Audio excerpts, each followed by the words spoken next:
Stop right there. A fraction. Okay? Has nothing to do with the proportion. It has to do with what's a part of a proportion. Ratio. Okay? So, rational numbers include fractions, decimals, natural numbers. Do you remember what the natural numbers are? Up there it says the counting numbers. What's that mean to you? Whole numbers that we count with, right? Okay? Whole numbers then are the next one. And so what's the difference between whole numbers and counting numbers? Whole numbers includes 0. Okay? Then we go to integers. What are integers?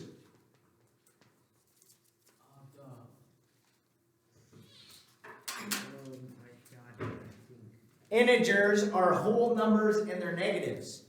So it'd be all the positive and negative numbers plus 0. Okay, but they can't have decimals with them. That's an integer. Okay? So basically, fractions then are what we're talking about in this section, right? And this is kind of what Mr. Colbeck was talking about. Kind of. We're not going to give him too much credit because I really did hear something about a horse, so whatever. So, my fraction today has to be something that we can make where we can have some number A over some number B and make it into a fraction, right? The biggest thing here is we don't want B to be equal to 0. Why don't we want 0 on the bottom? Because there is no answer. What did we call it? What? No solution. What was our symbol? 0. With a line through it, right? What happens if 0's on the top? No. If 0's on the top of a fraction, my answer is what? 0. Okay? So, fractions. Remember, fractions can also include mixed numbers, but we would rather have what instead of mixed numbers? Now, improper fractions. Improper fractions. Okay? And what's an improper fraction again? Mixed number with numerator bigger than denominator. Exactly right. So, change negative 4 3/8 into an improper fraction. What do you get? 35/8. And this is again where we really want to concentrate on today. So we didn't talk about this a whole lot yesterday. But when we take this, we basically drop that negative off, do our process, which you said 35/8, and then put that negative back on there. And remember now, where's the negative go? It doesn't matter if it goes on the top, on the bottom, or out in front. One negative makes the whole thing negative. Okay? But again, don't use that negative in your process of your switch. How about 2 and 1, what is it, third? Yeah. 2 1/3 as an improper fraction. 7/3, right? Okay? So we've talked about all that stuff yesterday. Don't forget that I can take any number or variable and make it into a fraction by how? How do I take a whole number? Or a fraction, or a letter? Put a 100. Put a 1 under it, right? We just never write that 1, do we? So we can do that with a variable also. It doesn't matter if that variable has an exponent. We can always put it over 1 also. Every single time. Okay? And then we talked about 2 different kinds of decimals. So decimals were a part of this. What were our 2 main kinds of decimals? Repeating. Terminating, right? What did repeating decimals mean? It goes on forever with some number, maybe more than 1 number. And how do we show that? With our little bar or ... at the end. Okay? What happens with the terminating one? It stops. And then we showed a bunch of those yesterday that we should kind of know about, right? Fractions into decimals. Okay? So, again, this is basically just understanding what we're talking about. So, the next thing that we're going to try to do is is write a decimal or a terminating decimal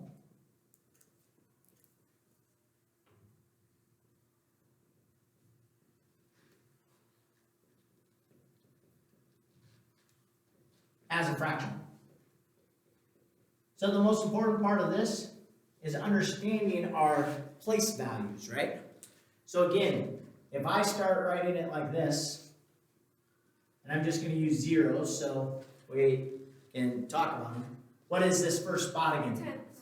Tenths, then what? Hundreds. Thousands. 10,000. 100,000. And so on and so forth. We usually don't go much bigger than that, but it can go on forever. Just like our gazillion or whatever we looked up that one day, right? Okay, so it keeps on going. But we got to put that little TH on the end. Okay? So, taking a terminating decimal, one that ends. So, for an example, we would have, I think it was 0.26. We have some kind of decimal that stops. And we're going to write this as a fraction now. So, what are we going to do? Well, the first thing that I have to figure out is what spot is the last number in. So again, if you need to write those words down, tenths, hundreds, thousands, 10,000s, write that down so you don't forget them. When we talk about the last number, we're talking about the number that's farthest to the right. So away from the decimal point. So we're going to ask ourselves, what spot is the 6 in? And you would say the what? The hundreds, right? This is in the hundredths spot. So whatever this word is, we're going to use the word, make the word into a number for the denominator. Okay, wait a minute. So obviously hundreds just means that I'm going to turn it into 100. And that's going to end up being my denominator. And then what should we always do? What have I been stressing? Yeah, so number 3, simplify, which means what again? Reduce, make it smaller, right? So, what can I take out of 26 and 100? Definitely 2, because they're what? Even. So, 26 divided by 2? 100 divided by 2? 50. Can I go any more? Boom. I get my number. Okay? So again, it always with the last decimal place that we're talking about. So let's try it again.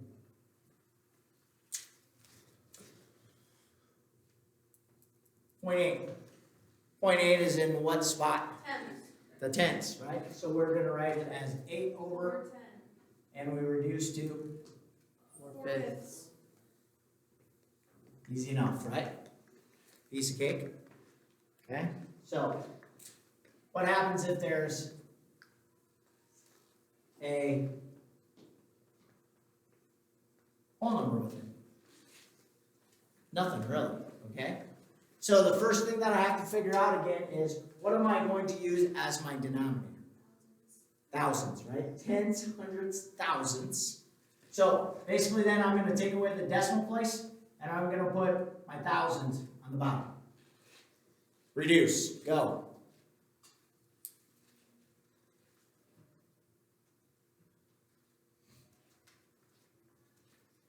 Again, this might be beneficial if you had a calculator.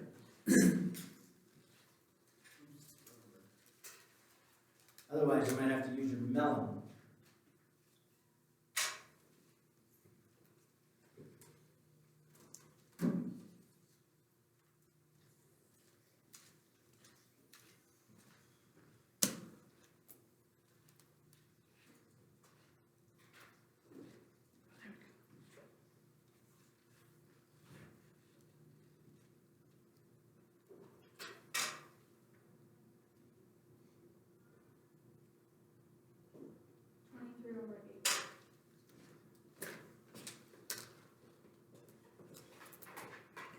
Anybody agree with Miley?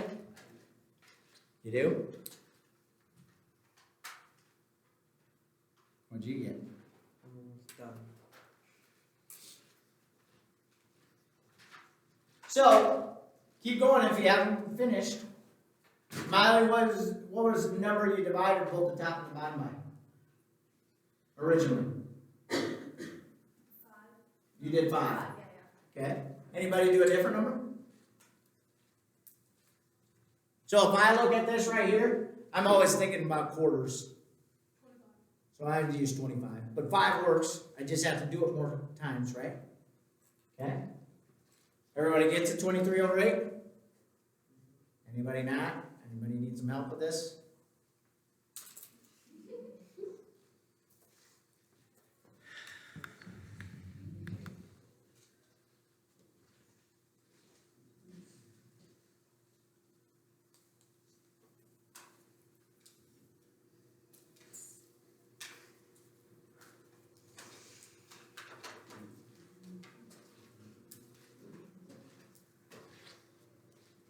I mean this in the nicest way. You're a special kid.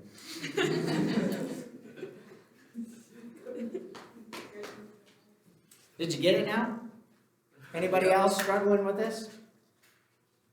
So, Miley, use 5. She's just going to say divided by 5. Divided by 5. And then she's going to look at it again. And she might use 5 again, right? Okay? Do we need to do another one of those kind?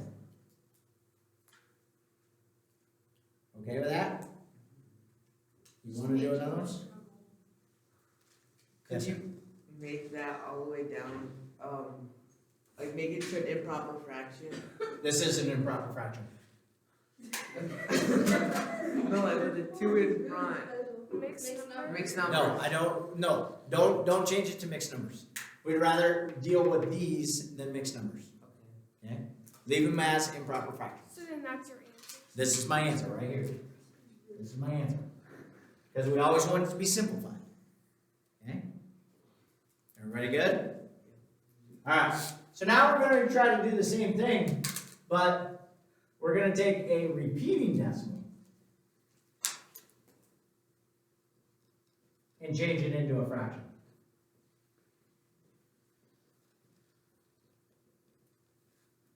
Bar the doors, because this is going to be an adventure.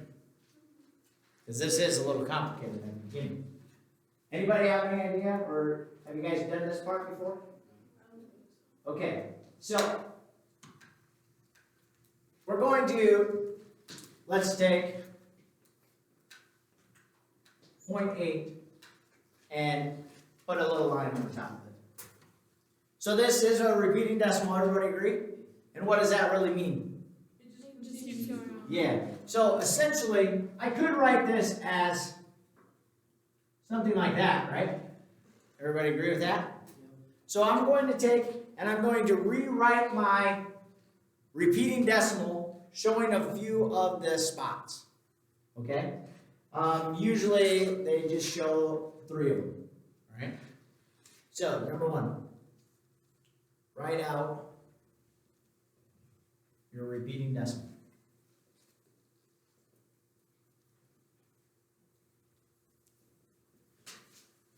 We'll say 3 places. And then you'd use your dot, dot, dot. Okay. Number 2, you're going to set that answer, or that number, equal to a variable. They use the capital N. You can use whatever variable you want. I don't care. If you look back in the book, they're going to use the capital N, so I use the capital N. So I'm going to take N and set it equal to 0.888 dot, dot, dot.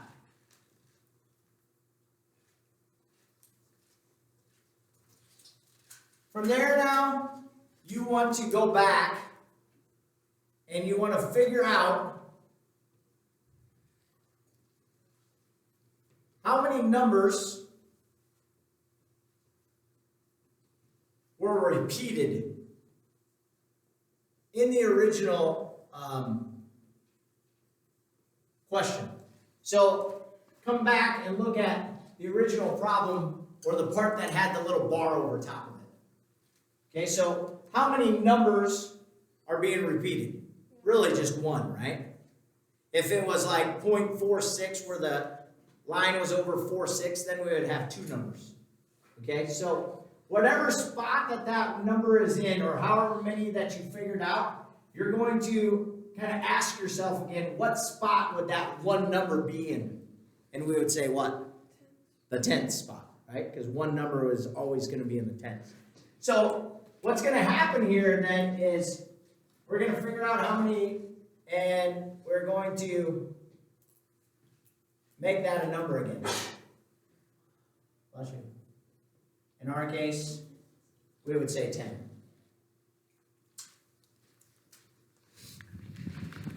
Now again, if you don't like the steps, don't write down the steps and just do the problem however you want. Number 4, I'm going to multiply both sides of the equation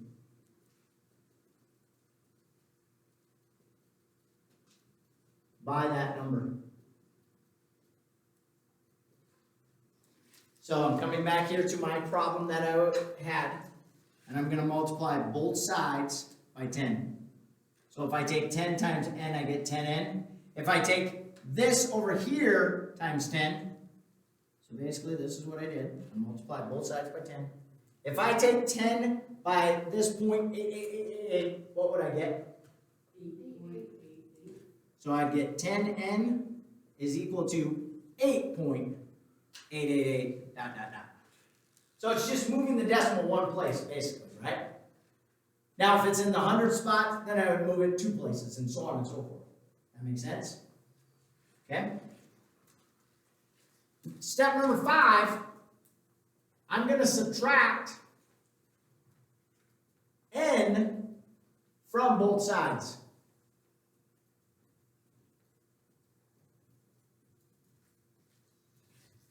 So, if I subtract n on this side, what do I get?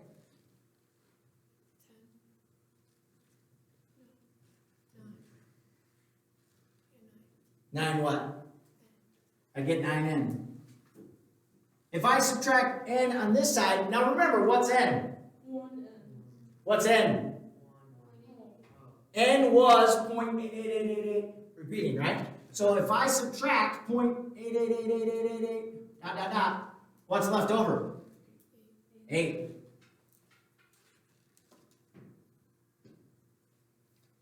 Now, step 6, solve for n. How do I get n by itself right here? If it's 9n, how do I make 9n just n? Divided by 9. If I divide by 9 on both sides, right, because this equal sign comes down, my 9's cancel out, I'm left with n is equal to 8/9. Somebody punch in 8/9 into your calculator. What do you get?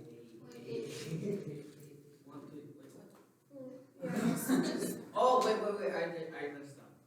How do you mess with the calculator? Exactly. There, I actually took the 8 to the 9th power instead of 8.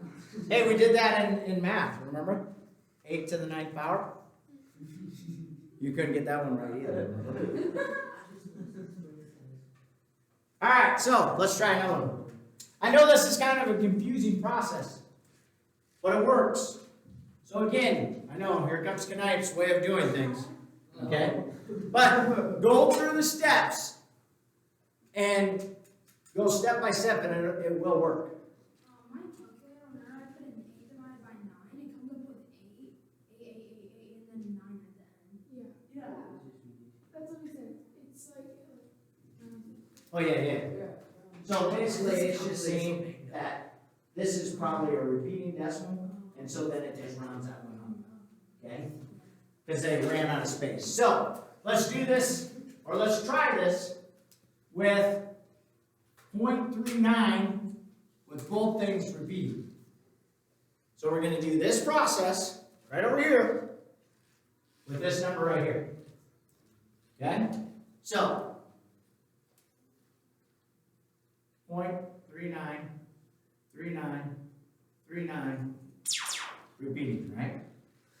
See, it's father. He's coming after you. So, this is equal to what? N.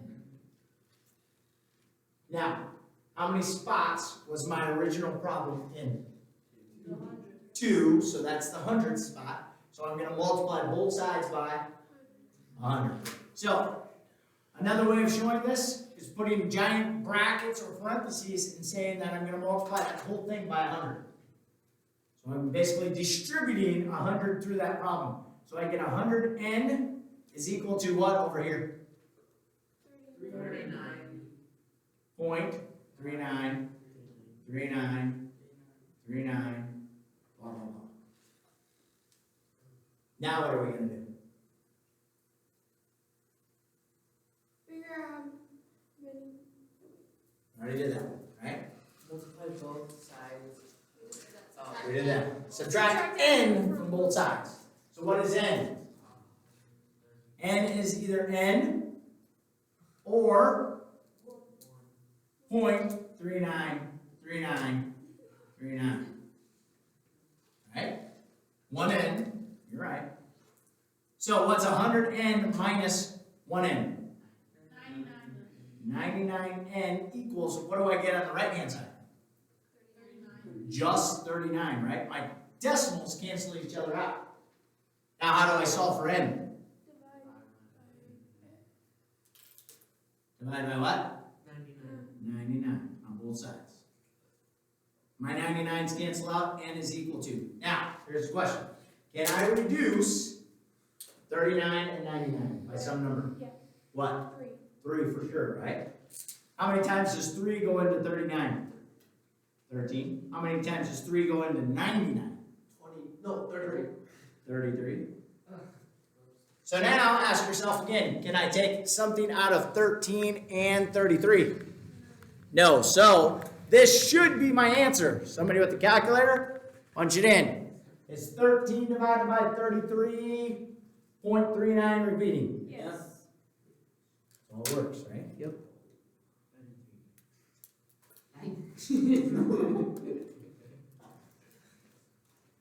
All right, I want you to try this whole process by yourself. Because this is kind of confusing. I don't disagree. So, 0.45. With both 4, 5 repeating is my next example. Try it out. See what you get.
We can go farther?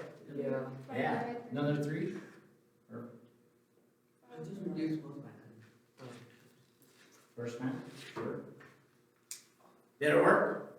Yep. And 5 divided by 11 is 0.45454545? Anybody have problems? Nope.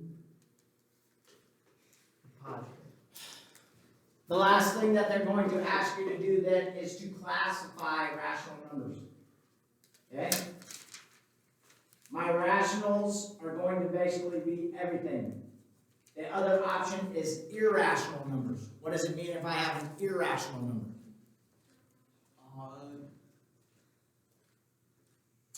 It's not rational. So my only irrational numbers basically for us right now are going to be decimals that don't what? Yeah. They don't end and they don't repeat. So back in the day, the most famous irrational number or non-repeating decimal was what? Pi. Pi. But now they found I think a stopping point for pi. So that even got taken away.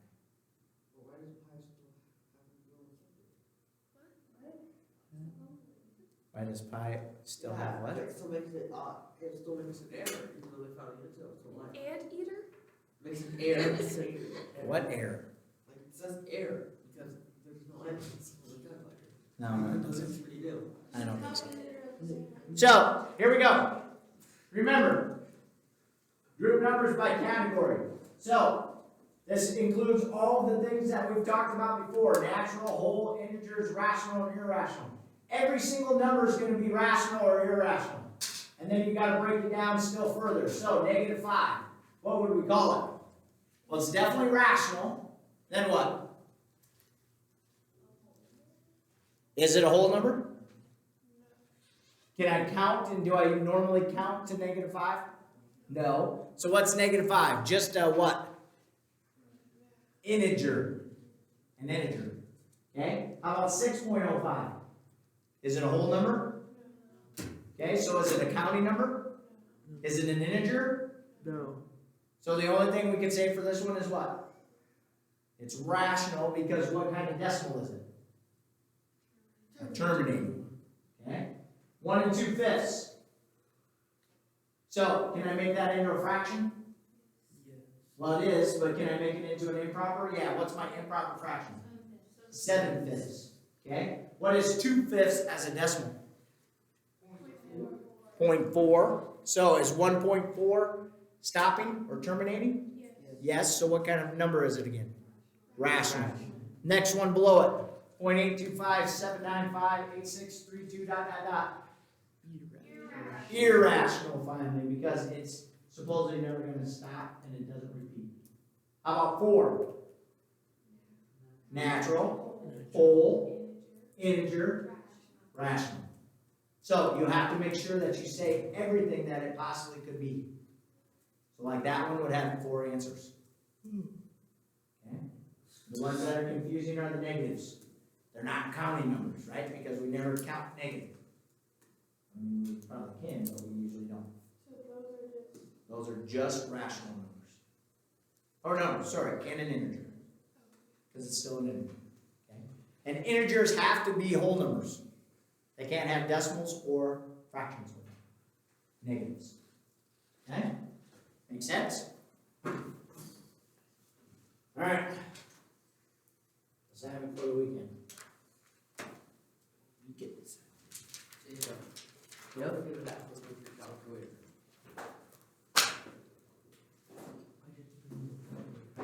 There you go.